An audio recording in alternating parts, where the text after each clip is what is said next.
नमस्कार, जय जोहार। ये कहानी बता रहा हूँ, सिंधी विस्थापितों की दर्द भरी कहानी है। पिछले साल हमने विभाजन की विभीषिका दिवस मनाई और सिंधी विस्थापित बुजुर्गों से, उनके परिजनों से हमने उन दर्द भरी कहानियों को सुना भी।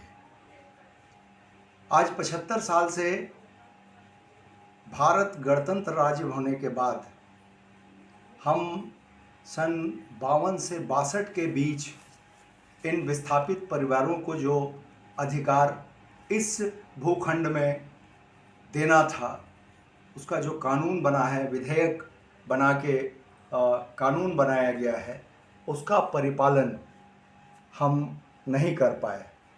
ये बात 2004-05 की है, जब माननीय आडवाणी जी का यहाँ प्रवास हुआ बिलासपुर में और चकरभाठा सिंधी पंचायत के कुछ लोगों ने आग्रह किया कि हमें फ्री होल्ड पट्टा दिया जाए, उसका मालिकाना हक दिया जाए। तो मैंने अखबार में विज्ञप्ति दिया और वो मेरा बयान जारी हुआ और अंततः प्रशासन ने मुझे माननीय आडवाणी जी से मिलवाया और सिंधी पंचायत के कुछ पदाधिकारियों के साथ हम छत्तीसगढ़ भवन में मिले और आडवाणी जी ने वो फाइल जो हमारी अपील थी, हमारी दर्द भरी अपील, उसको माननीय डॉक्टर रमन सिंह जी को दिया।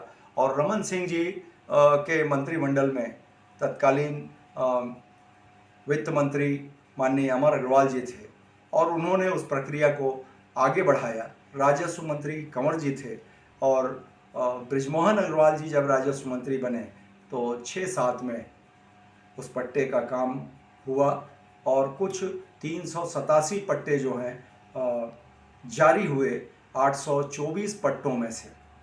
ये केंद्र सरकार के द्वारा पुनर्वास कार्यक्रम के तहत जो यहाँ पर जमीन आवंटित किया गया था इनको, वो केंद्रीय सरकार के खाते में दर्ज है। मतलब ये सामान्य अतिक्रमण का मामला नहीं है जैसा लोग सोचते हैं। प्रशासन भी इन विस्थापित परिवारों के दर्द को समझते नहीं और राजीव आश्रय, अटल योजना का पट्टा या बेजा कब्जे का पट्टा मान करके उस पर ज़्यादा ध्यान नहीं देता है। कुल मिलाकर 324 या 387 पट्टे हमारे प्रयास से वितरित हुए। उसके बाद में आज 18 साल हो गया, उस कार्य में ब्रेक लगा हुआ है। लगातार सिंधी पंचायत के लोग इसका मांग करते हैं।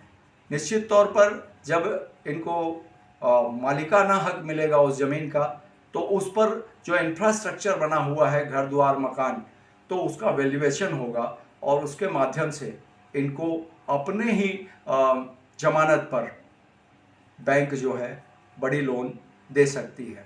मतलब व्यापार और व्यवसाय पनपेगा।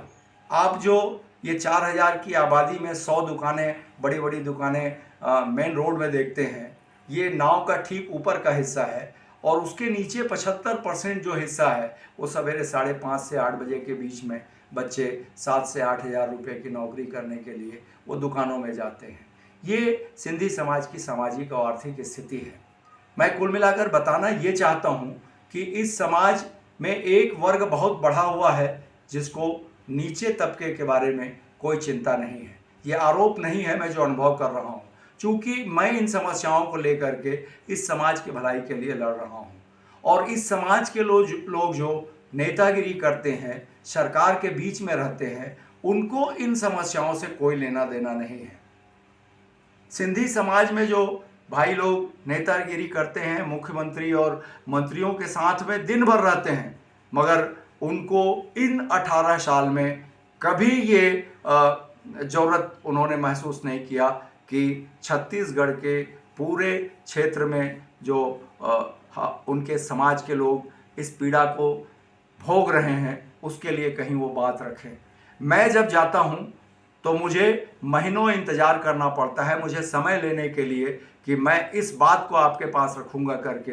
अब वो पता नहीं मंत्रीगण कितना मेरी बातों को वज़न देते हैं। अगर वज़न देते तो मैं सोचता हूँ ये 18 साल नहीं लगता। स्टेट बैंक के माध्यम से हमने वो पट्टा वितरण करने के बाद उसमें ऋण प्रक्रिया का भी प्रावधान करवाया। कुछ लोगों ने उससे ऋण लेकर के मकान दुकान आदि बनवाए। अर्थ ये है कि ये बात अब सरकार को सोचना है। मैंने संगठन में और सरकार के पास इन बातों को पुनः रखा है। माननीय विष्णुदेव साय जी को मैंने पूरी फाइल प्रस्तुत किया है कि हम इस काम को कर चुके हैं। ये इतिहास लिखने का काम छत्तीसगढ़ सरकार के भाजपा सरकार ने किया है, डॉक्टर रमन सिंह जी के सरकार ने। मगर ब्रेक क्यों लगा? क्यों हम एक महत्वपूर्ण कार्य को करने में उसको कौन ऐसा व्यक्ति है जो रोक रहा है कि हम बेबस हो गए कि उसके बिना हम काम नहीं कर सकते? ये पूरे छत्तीसगढ़ के सिंधी समाज की बात है। और क्या 18 साल में हम ये नहीं सोच सकते, जबकि कानूनी प्रावधान है, हम ही ने किया है, छत्तीसगढ़ सरकार ने। आज महाराष्ट्र की सरकार में देवेंद्र फडणवीस जी की सरकार ने फ्री होल्ड कर दिया। वहाँ पर हमारे यहाँ के प्रकरण से अलग प्रकरण है। वहाँ पर इसको अतिक्रमणकारी के रूप में लिया गया महाराष्ट्र में, जबकि कोई भी सिंधी विस्थापित परिवार अतिक्रमणकारी नहीं है। उसको सरकार ने पहले ही बसाया है ये ज़मीन देकर कि ये इतना ज़मीन है, इसमें आपको इस हिसाब से पट्टे दिए जाएंगे एक परिवार को।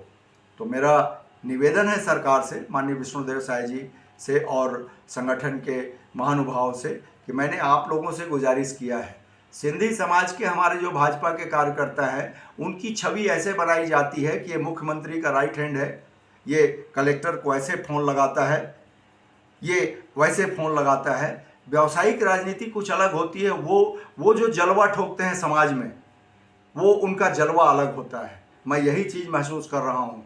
और इतने जलवेदार होते तो 18 साल से कोई समाज का ये महत्वपूर्ण काम रुका नहीं रहता।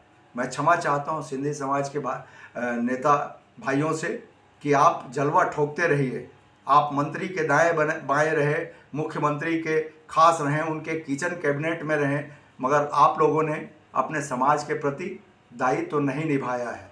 और यदि आप सच्चा दायित्व तो निभाना चाहते हैं तो सरकार के, विष्णुदेव सरकार के कैबिनेट में, उनके किचन कैबिनेट में भी जो लोग जुड़े हुए हैं, जिनके बिना उनके क्षेत्र का पत्ता नहीं डोलता होगा, वो भैया थोड़ा सा पेड़ को हिलाओ और अपने समाज का भला करो। और जो विभाजन की विभीषिका दिवस हमने एक पूरे देश भर में मनाया है, तो उस विभीषिका से पीड़ित लोगों को भला करने का भी काम हम स्वयं करें, यही अपेक्षा है। सरकार, आप भी मेरी बात सुन लो। और सिंधी समाज के नेता भाइयों, आप लोग बड़े बड़े पावरफुल लोग हों, मंत्री लोग आपकी बात को मानते हैं, तो उनसे बोलिए कि हमारा भला कर दें। बस यही गुजारिश है। धन्यवाद। जय हिंद, जय छत्तीसगढ़।